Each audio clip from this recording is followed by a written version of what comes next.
നമസ്കാരം. റെസ്യൂമെ തയ്യാറാക്കുമ്പോൾ ഒഴിവാക്കേണ്ട ഒരുപാട് ഇൻഫർമേഷനെ പറ്റി ഇതിനു മുമ്പുള്ള പല വീഡിയോസിന് പറഞ്ഞിട്ടുണ്ട്. അതിൽ പ്രധാനപ്പെട്ട ഒന്നാണ് ജാതി, മതം അല്ലെങ്കിൽ കാസ്റ്റ്, റിലീജിയൻ തുടങ്ങിയ ഇൻഫർമേഷൻ. എന്നാൽ ഇന്ന് പറയുന്നത് അല്പം വ്യത്യസ്തമായിട്ടൊരു കാര്യമാണ്. നമുക്ക് ഒരു റെസ്യൂമെയിൽ ജാതി, മതം അല്ലെങ്കിൽ കാസ്റ്റ്, റിലീജിയൻ നമുക്കത് ഉൾപ്പെടുത്താം. അത് ഏത് സാഹചര്യത്തിലാണ്, ഏത് സാഹചര്യത്തിൽ മാത്രമാണ് എന്നുള്ളതാണ്. സോ യൂഷ്വലി നമ്മൾ എന്താ പറയുക, ഒരു വലിയ റെഡ് ഫ്ലാഗ് ആയിട്ട് പറയുന്നൊരു സംഗതിയാണ് റെസ്യൂമെയിൽ ഇത് കൊടുക്കാതിരിക്കണം എന്നുള്ളത്.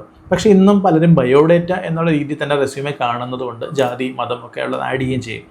സോ ഇത് നമുക്ക് വെക്കാവുന്ന ഒരേ ഒരു സാഹചര്യം എന്ന് പറയുന്നത്, സപ്പോസ് നിങ്ങളൊരു സ്ഥാപനത്തിലേക്ക് അപ്ലൈ ചെയ്യുന്നത് ആ സ്ഥാപനം നിങ്ങളുടെ കമ്മ്യൂണിറ്റിയിൽപ്പെട്ട ഒരു മാനേജ്മെൻറ്റിൻ്റെ കീഴിലുള്ള സ്ഥാപനമാണെങ്കിൽ, കമ്മ്യൂണിറ്റി എന്ന് ഞാൻ ഉദ്ദേശിച്ചത് നിങ്ങളുടെ അതേ ജാതിയോ മതമോ, ഇപ്പോൾ ഫോർ എക്സാമ്പിൾ ഇപ്പോൾ ക്രിസ്ത്യൻ മാനേജ്മെൻറ്റിൻ്റെ കോളേജുകൾ ഉണ്ടാവും, അതിൽ തന്നെ സബ് ഡിവിഷൻസ് ഉണ്ടാവും എന്ന് പറയുന്നത് പോലെ ഇപ്പോൾ NSSൻ്റെ കോളേജുകൾ അല്ലെങ്കിൽ സ്ഥാപനങ്ങൾ ഉണ്ടാവും. അപ്പോൾ അങ്ങനെ ഓരോ കമ്മ്യൂണിറ്റി മാനേജ്മെൻറ്റുകൾക്കും സ്ഥാപനങ്ങളുണ്ടാവും. അവിടെ നിങ്ങൾ അപ്ലൈ ചെയ്യുകയും നിങ്ങൾ ആ സെയിം കമ്മ്യൂണിറ്റി പെട്ട ഒരാളുമാണെങ്കിൽ നിങ്ങൾക്ക് അവിടെ റിസർവേഷനോ അല്ലെങ്കിൽ നിങ്ങൾക്ക് അവിടെ ഒരു മുൻഗണനയോ പ്രിഫറൻസോ കിട്ടുമെന്നുണ്ടെങ്കിൽ, സെയിം കമ്മ്യൂണിറ്റി ആയതുകൊണ്ട്, അതായത് അവർ ആ സ്ഥാപനത്തിൽ സെയിം കമ്മ്യൂണിറ്റിയിൽ നിന്ന് വരുന്ന ആൾക്കാർക്കൊരു പ്രിഫറൻസോ റിസർവേഷനോ വെക്കുന്നുണ്ടെങ്കിൽ നിങ്ങൾക്ക് ഡെഫിനറ്റ്ലി അത് മെൻഷൻ ചെയ്തുകൊണ്ട് നിങ്ങളുടെ റെസ്യൂമെ സബ്മിറ്റ് ചെയ്യാവുന്നതാണ്.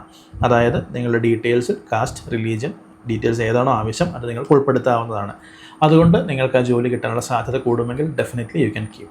പക്ഷേ അതല്ലാണ്ടുള്ള നോർമൽ സിനാരിയോസിൽ പ്ലീസ് അവോയ്ഡ് ദാറ്റ്. റെസ്യൂമിൽ അത് ഉൾപ്പെടുത്തേണ്ട കാര്യമേ ഇല്ല. Okay, so that's it. Thank you so much. All the best.